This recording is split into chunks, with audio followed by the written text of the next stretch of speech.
Kayo po ba mga bossing ko yung nakaranas na nagbigay ka pero masama ang inyo pong loob? Asya mga bossing ko, may mga ganyan talagang pagkakataon na parang, kasi kailangan mo rin, parang no choice ka dahil ang taong ito ay malapit sa inyo at hindi pwedeng hindi mo bibigyan at maaaring naaawa ka or kaya po isasama ang loob ng taong ito. May mga pagkakataon ganyan kasi naranasan ko na rin po yun. Pero yun yung pagkakataon na kailangan mo din. Hindi mo lang siya mapahindian mga bossing.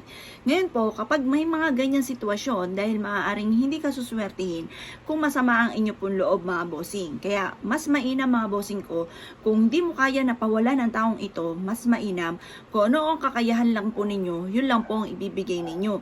Kasi ang masaklap po niya mga bossing ko, magbibigay ka, pero parang kumbaga aaray naman ang bulsa ninyo at kailangan mo rin ng pera, lalo na kung meron ka ng mga maintenance, may mga pangangailangan ka din, tapos kumbaga nakikita